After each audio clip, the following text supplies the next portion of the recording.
Just when you thought the world couldn't get any scarier, it does. President Trump says he wants to start testing nuclear weapons again, just like the United States did 30 years ago. If you like watching the news and you like improving your English, this is the perfect channel for you. In today's lesson, we will talk about what stirring the pot means. We will talk about a bunch of different ways we use the word match. We'll talk about what a moratorium is. We'll talk about detonations. Arsenal, and no, it's not just a soccer team from England. Contamination, comprehensive, justification, and so many more. If you are studying for the IELTS or TOEFL exam, or if you just want to have better conversations in English, you're in the right place. Before we watch the news clip together, please go ahead, hit the like button,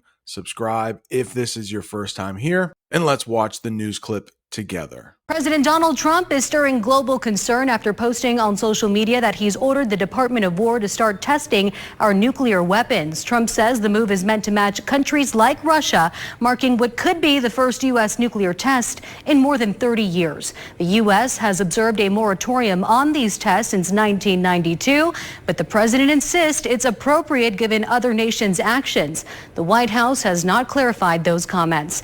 Nevada officials say they were taken by surprise by President Trump's announcement, but that they oppose any efforts to restart testing. We have an idiom in English, stirring the pot, and they kind of used it in the news clip. If you hear a native English speaker say you're stirring the pot, well, let's talk about what that means. It means causing trouble or making a situation more intense. President Trump is definitely doing that by saying he wants to start testing nuclear weapons.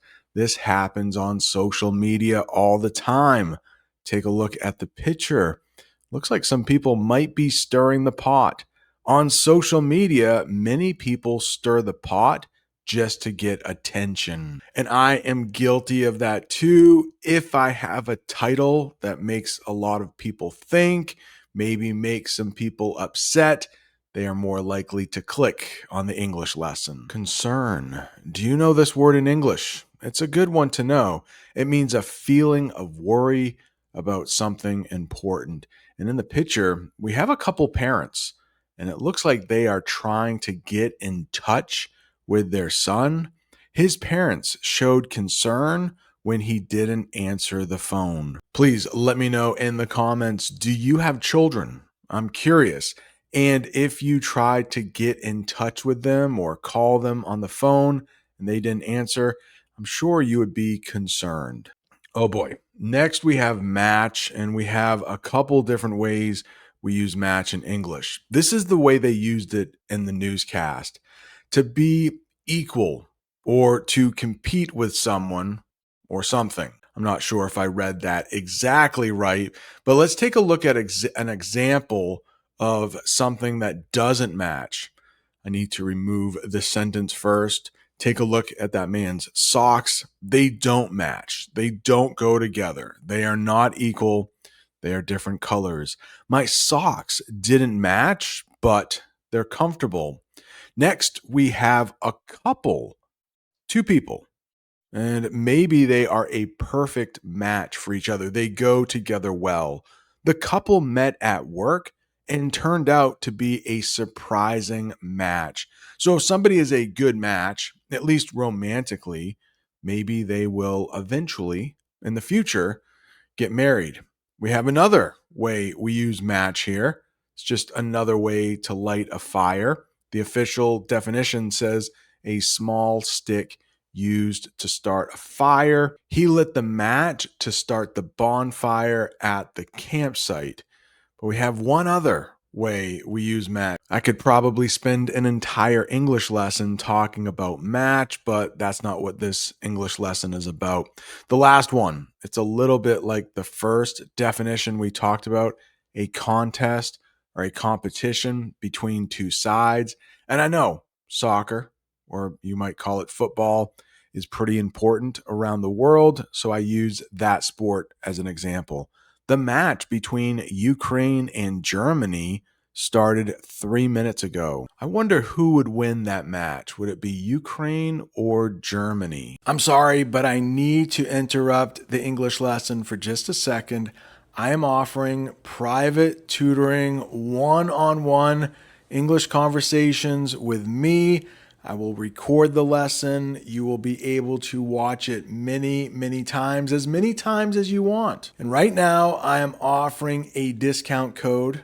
It's fall 15.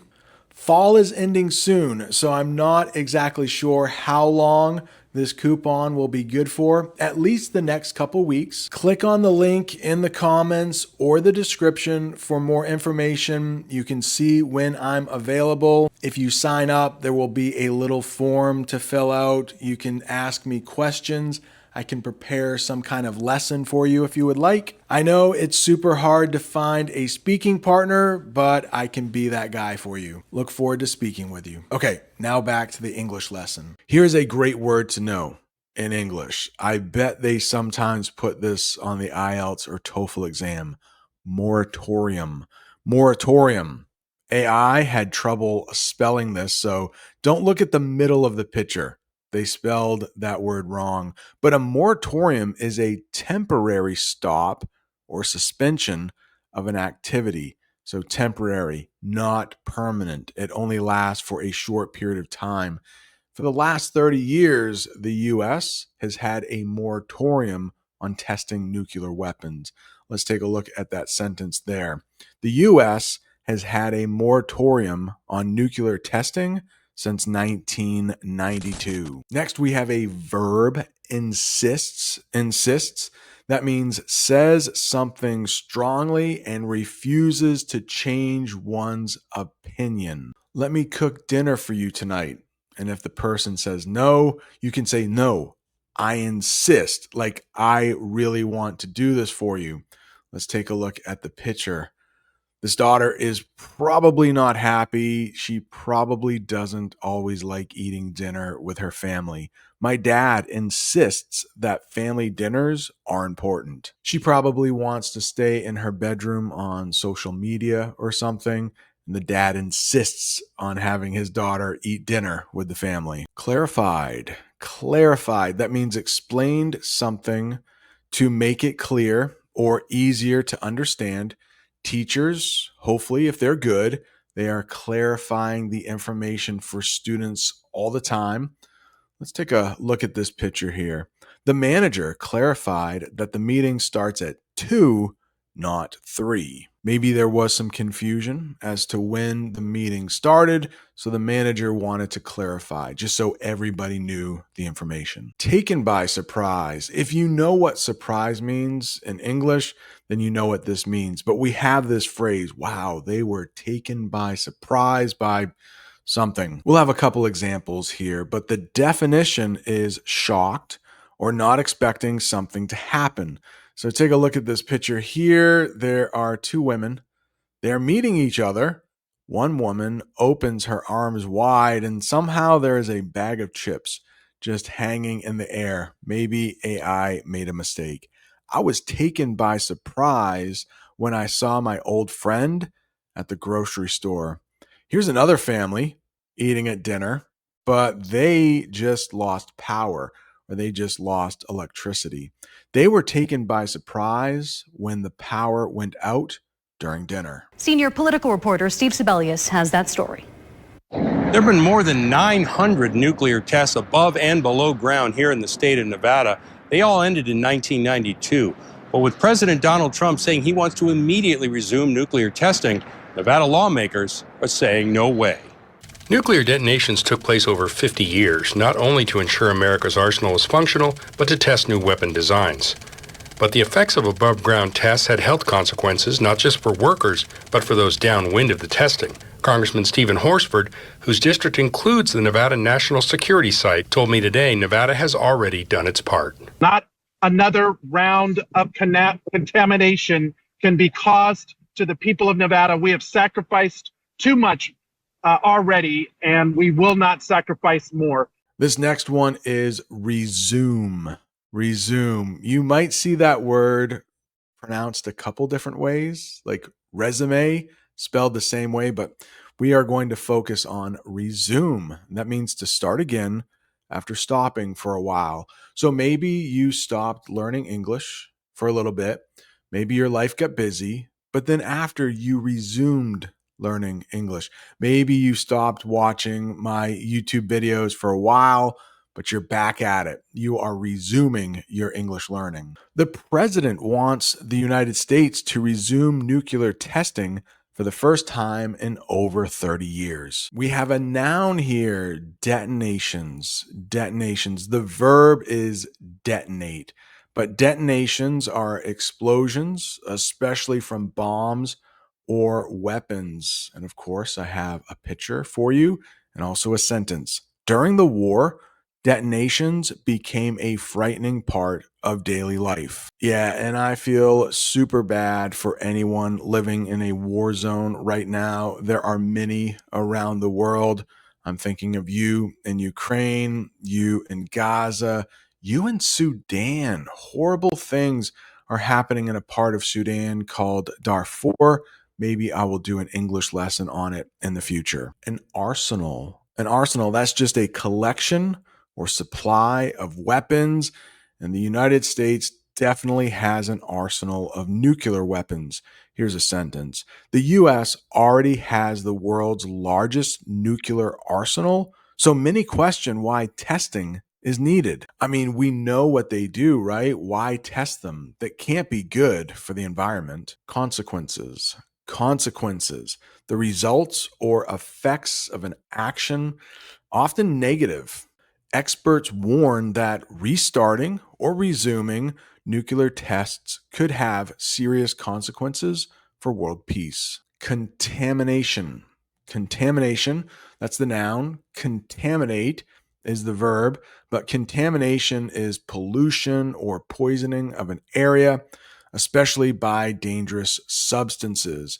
And one way to prevent contamination, at least by food, is to wash your hands. Washing your hands helps prevent food contamination. Nevada, they talked a lot about Nevada in the newscast. And just in case you didn't know where Nevada was located, it's that red state. A lot of desert out there. Las Vegas is probably the most famous city in Nevada. The definition for Nevada, a U.S. state where most past nuclear tests took place. The desert in Nevada can be very hot during the summer. Next, we have a verb, sacrificed. Sacrificed, that means gave up something valuable for another purpose. I don't know about you, but I love the weekend. I am recording this on Saturday morning. But if you have a good friend, they might sacrifice their weekend or their good time to help you do something maybe not as fun. She sacrificed her weekend to help her friend move to a new house.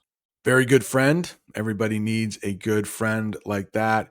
But last night, as I'm recording this English lesson, it was Halloween here in the United States. So maybe this football team decided not to go trick-or-treating. They didn't do something fun, and instead they tried to become a better team.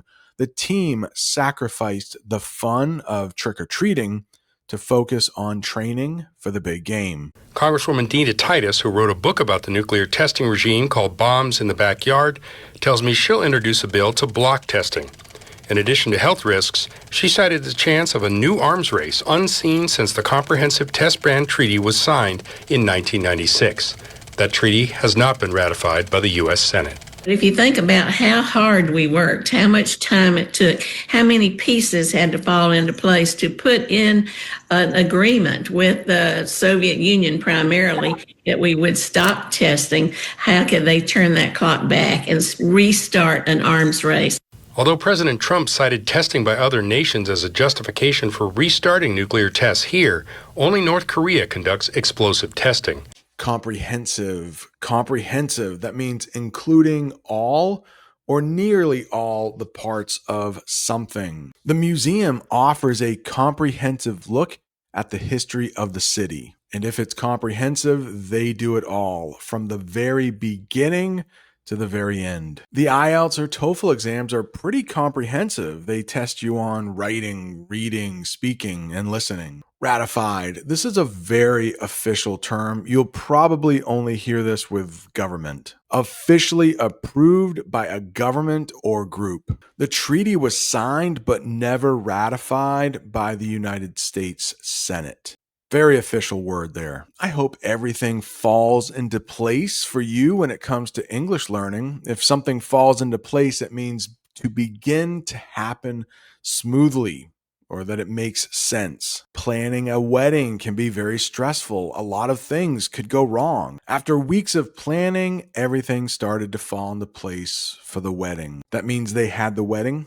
Everything went smoothly. Nothing went horribly wrong. Arms race. So yes, this is my arm, but when you hear arms, that could also mean weapons. An arms race is a competition between countries to build more or better weapons. Experts worry that this move could start a new arms race between global powers. Another big word here, another noun, justification. Justification, the verb form is justify. Justification is a reason or explanation that makes something seem right.